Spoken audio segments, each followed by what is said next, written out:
Welcome back to Northern Tales, where powerful stories of women from northern Nigeria come alive. If you are new here, don't forget to like, share, and subscribe so you never miss a story that speaks to the heart. In our last episode, Bilkisu chose love over blood, marrying her long-lost first love, Gidado, despite her family's warnings. It had been 10 months since the Nikah. No one had seen Bilkisu since then. Her mother, Fatima, had gone to the mansion many times, each visit ending in humiliation. The girls, once respectful, now met her at the gate. Madam said no visitors, they will repeat like a curse. On her last attempt, Bilkisu herself appeared briefly behind the tall iron gate, her face pale, thinner than before. Mama, please go home, she whispered, eyes darting nervously.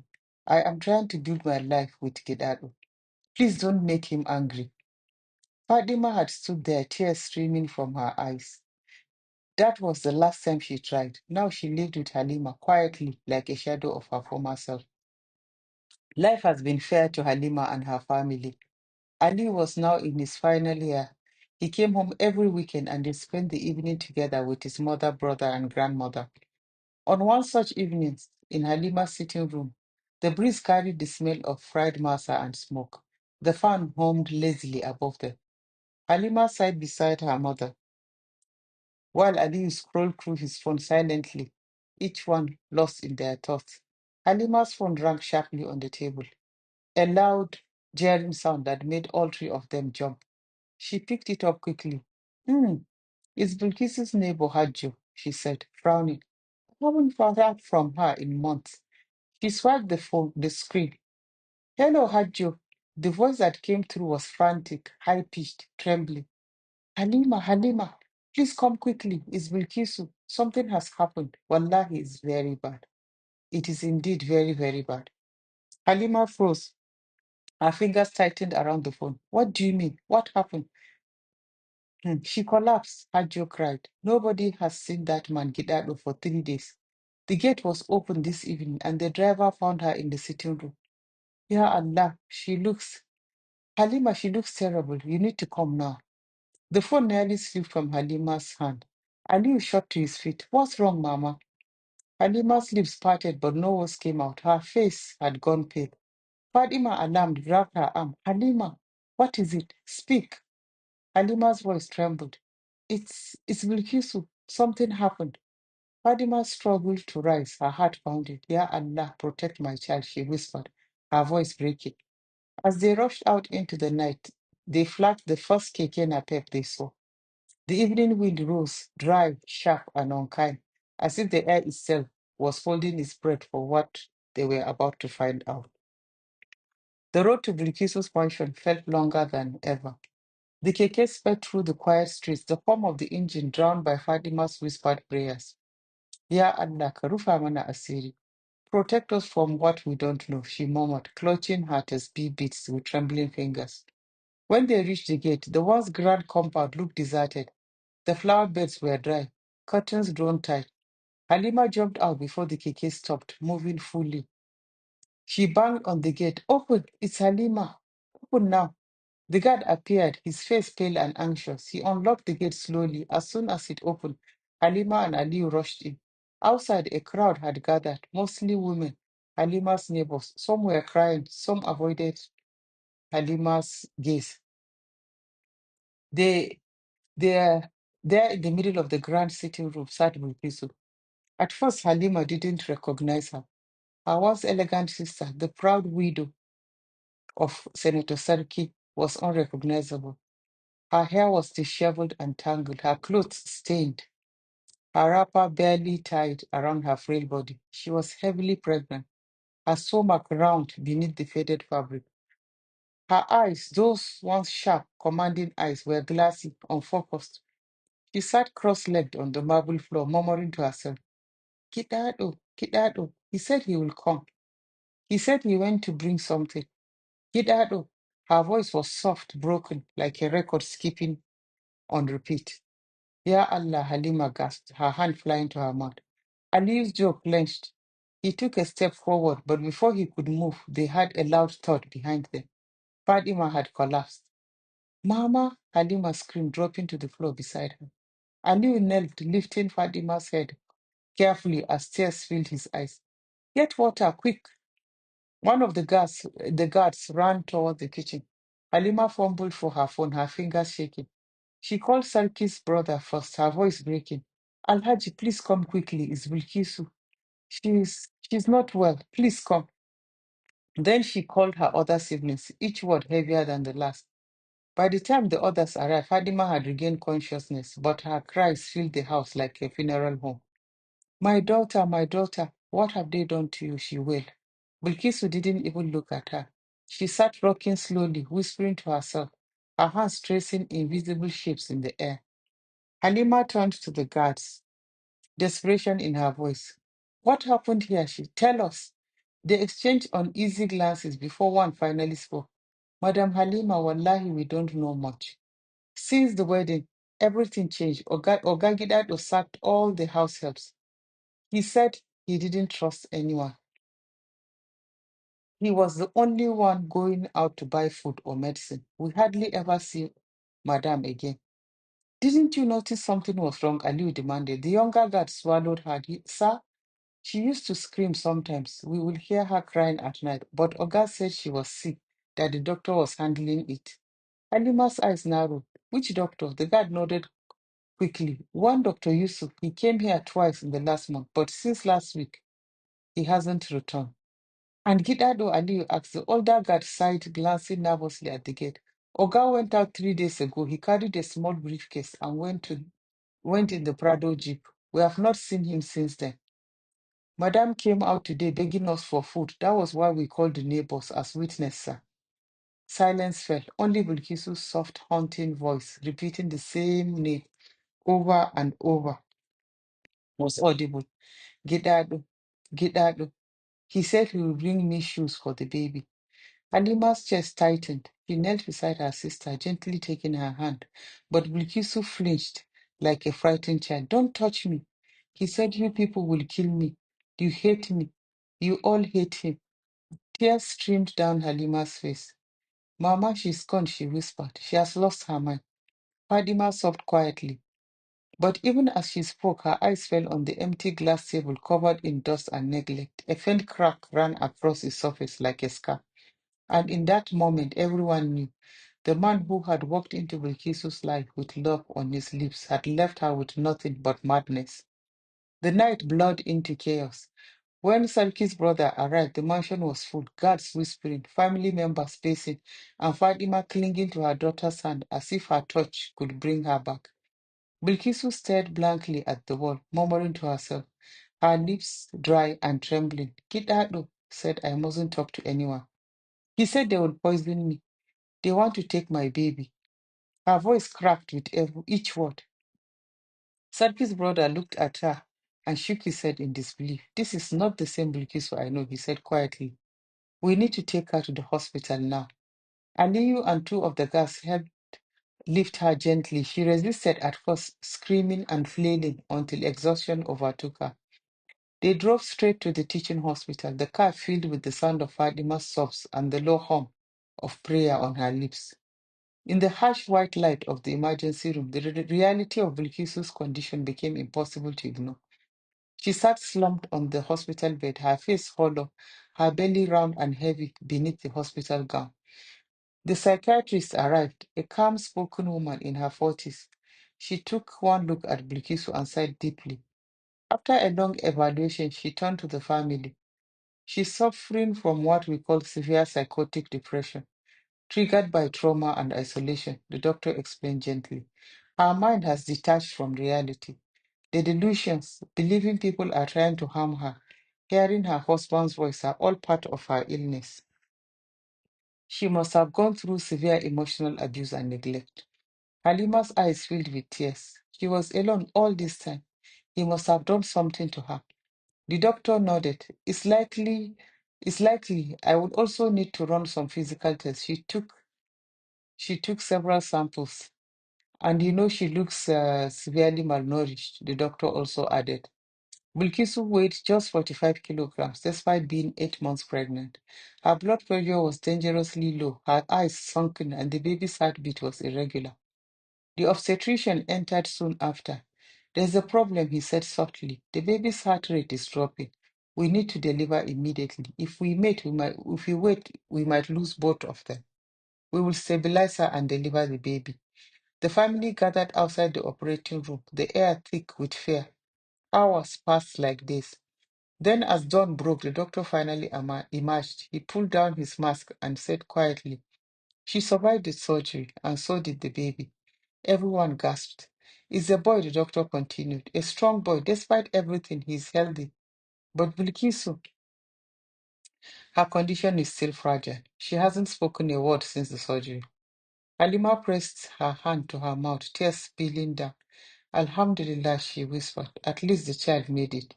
Days turned into weeks. Bilkisu remained in the psychiatric ward, silent, withdrawn, eyes staring at something only she could see. Sometimes she will hum softly to herself. Sometimes she will whisper his name. Gidado. He said he will come, but Gidado never came. No one ever found him. The police said his phone was switched off. He had emptied all her accounts, and all her gold and diamond jewelry were also missing. He had disappeared, leaving nothing behind but lies and ruin. Through Sarki's brother's influence, the police found he had left Nigeria. He was in Gambia, possibly defrauding another woman. When Bilkisu's baby was discharged from the hospital, he was handed over to the family, a small, perfect boy, his skin soft and golden, his cries strong. But when the time came to decide who would take him, silence filled the room. Each of Bilkisu's older children stood apart, distant, their faces tight with bitterness. "We can't," said Mahmoud quietly. "We don't even know who the father really was. We can't take him. As far as I'm concerned, we should drop him off at any orphanage that will take him." Fatima turned to the others, her eyes bleeding. "He is innocent. He didn't ask to be born into this pain." But they all looked away. It was Halima who finally stepped forward. She lifted the baby gently from the nurse's arms and pressed him to her chest. "Children," she said softly, "are extensions of angels. They bring their own risk, their own blessings. This one will not be left to the world." Her voice trembled, but her grip was steady. "If no one else will take him, I will." Fatima began to cry again, this time not from grief, but from something softer, something like relief. And so the child went home with Halima, wrapped in a white blanket, sleeping peacefully, unaware of the storm that had brought him into the world. 3 weeks had passed since Bilkisu's admission to the psychiatric ward. Halima visited every few days, dropping off food, checking on the nurses, but mostly sitting quietly by the door, watching her sister drift in and out of reality. So when her phone rang that morning, she saw an unknown number. She answered. She recognized the psychiatric doctor's voice, which was calm but deliberate. "Mrs. Halima, could you come to the hospital today, please?"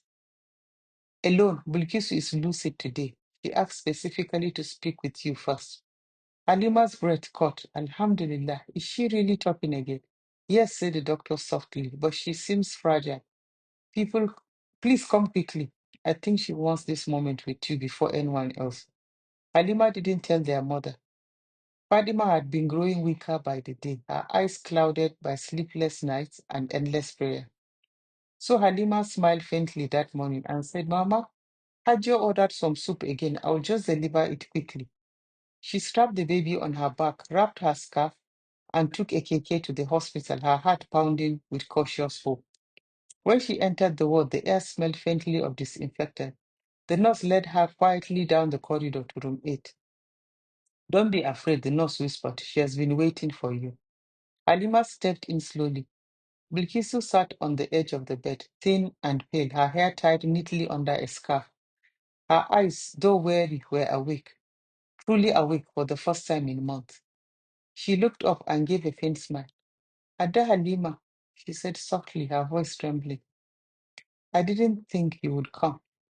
Halima's throat tightened. She forced a smile. "I'm happy you're getting better. That's all that matters." She untied her wrapper and lifted the baby gently from her back. The small baby stared, blinking in the light. We named him Muhammad, but we call him Sarki. Halima said, her voice tender. He's been with me. I'm just keeping him until you're ready to have him. For a long time, Bilkisu didn't look at the baby.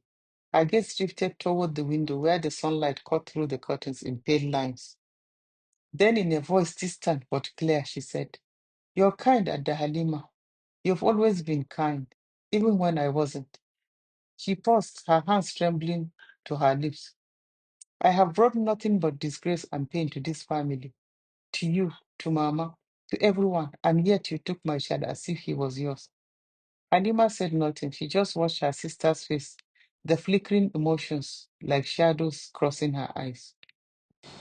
Bilkisu took a slow breath and began speaking, like someone reading from an invisible script, only she could see. Gidado was a fraudster, she said flatly. I found out a few months after the wedding. He was never rich. All those stories, the ranch, the business, the house in Texas, all lies. I found out by accident when one of his victims called his Nigerian number. Her voice cracked slightly. I confronted him. That night he beat me until I passed out. I woke up. He had taken my phones. He said I had gone mad. He said if I told anyone, I would end up in prison for helping him. She clenched her fist, staring blankly at the floor. After that, I don't remember much. I think he was putting drugs in my food. I was always dizzy, always tired. Sometimes I'd wake up not knowing what day it was. I thought I was dreaming for months. Halima's eyes filled with tears. Ya Allah, she whispered. Bilkisu's voice grew softer, emptier. He took everything, the money, the land, the gold, all of it. I signed papers I didn't even read. He said they were for investment. I didn't care anymore. I just wanted peace. She looked up then, her eyes glassy but sharp. You see, Adda Halima, maybe this is Allah's punishment for my arrogance, for my wickedness. Her lips quivered as she whispered, "Do you remember that laptop?" Halima nodded slowly. I cracked it deliberately, Bilkisu said, almost smiling. A sad, broken smile. I was angry that I knew you got it. I couldn't understand why my husband should be wasting his money on your children. That was cruel. She turned her face towards the window again, as if trying to find courage in the sunlight. Please tell Aliyu I'm sorry. Tell him I pray he never becomes like me. Halima swallowed hard, holding back sobs. Bilkisu's tone softened, almost wistful. But despite everything, Allah is merciful. Look at you. You are fine. Your son is almost through with university. I heard he even has a job now. She smiled faintly. That's good. That's very good. Then her gaze fell on baby Sarki at Halima's feet, asleep with tiny hands curled like promise. Maybe, she whispered, this child will carry a better story than the one I live. Halima sat at the edge of the bed beside her. She said softly, no one is beyond Allah's mercy. You made mistakes, but you're still our sister, and this child is not your punishment. He's your second chance. Tears streamed down Bilkisu's face silently. For the first time in years, she didn't hide them. They sat in silence for a while, then Halima left and promised to come back the next day. When she was at the door, Bilkisu called out to her, Adda Halima, please say you forgive me so I can have peace. Halima turned and smiled at her and said, I never held a grudge against you. May Allah forgive us all. That evening, Halima sat rocking little Sarki gently to sleep when the call to Maghrib echoed through the neighborhood. For the first time in a long while, she felt something like hope. Her phone began to ring. She answered. Hello? A shaky voice responded as if balancing between duty and grief. Madam Halima, please come quickly. It's Nurse Mariam from the hospital. Her knees weakened. What happened? Is it Bilkisu? There was a pause, the kind of pause that speaks louder than words. I'm sorry, the nurse finally said. She's gone. Halima froze. What do you mean gone? She left the ward after the Maghrib call. We thought she went to the washroom. But when she didn't return, we searched. We found her in the toilet. She has swallowed a full bottle of bleach. We don't know where she got it from. The phone slipped from Halima's hand. She didn't even realize she was crying until the baby began to wail softly, his little cry piercing through the silence. Fatima heard the sound from her room and rushed out. Halima, what is it? Halima turned to her mother slowly, her face drained of color. Mama? Bilkisu is dead. The words hung in the air like smoke. Fatima's hand flew to her chest. She staggered backwards, whispering, Inna lillahi wa inna ilayhi raji'un, repeatedly. Then she broke, sobbing from a place too deep for words. Bilkisu was buried the next morning. The air was heavy with grief. Women wept softly. Halima whispered, Ya Allah, grant her peace. She could not find on earth forgive her for what she has done, taking her own life. Halima looked at the tiny boy in her arms. He blinked in the sunlight, then smiled faintly, the way only children can smile without knowing the weight of the world.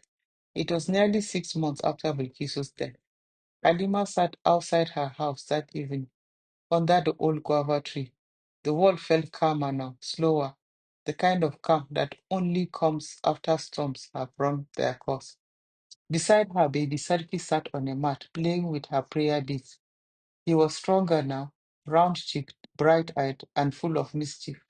Sometimes when the sun hit his face just right, she saw Bilkisu's eyes in him. Not the cold, proud ones, but the set, soft eyes of a young girl she once was, before life hardened her. Fadima came out of the house slowly, carrying a bowl of dates. Her steps were still heavy with grief. Her face had gentled with time. She sat beside Halima and smiled faintly. He's growing fast, she said, watching the boy toddle between them. Halima nodded, adjusting the small cap on his head. Yes, he laughs more than he cries now. Maybe he will grow into joy. Fadima sighed, her gaze distant. Your sister was never meant for this world's harshness. She had a soft heart, but pride kept it buried too long.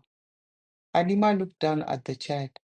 She was searching for love in the wrong places, she said quietly, and when she found it, it destroyed her. They sat in silence for a moment, listening to the evening breeze. Somewhere in the distance, the Adhan for Maghrib began, the same call that had echoed the night Bilkisu died. This time, though, it didn't sound mournful, it sounded like a prayer fulfilled. Halima lifted Sarki onto her lap. He giggled, trying to grab her scarf. She smiled through her tears and whispered to him, Your mother's name was Bilkisu. She was beautiful, strong, and flawed, just like life. But you, my boy, you are her chance at peace. The boy babbled softly, clutching her fingers as if he understood. Someday, Halima continued, you will hear people speak her name. Some will say she lost everything, but I will tell you the truth. She left you behind, and that means she didn't lose. Fatima looked up at the sky, her voice low and trembling. May Allah forgive her sins and accept her soul. And may this child be her sadaqatul jariyah, her living mercy. As the last echoes of the to prayer faded, a light breeze swept through the compound, rustling the guava leaves above them. Halima closed her eyes and felt it brush her face, gentle like a whisper from a faraway place. Maybe it was the wind, or maybe, just maybe, it was Bilkisu, finally free. And that's how Halima and Bilkisu's story ends. Not with redemption, but with release. This has been Northern Tales, where we tell stories that linger long after the last word of the story. Long after the last word. If this story touched your heart, don't forget to like, share, and subscribe.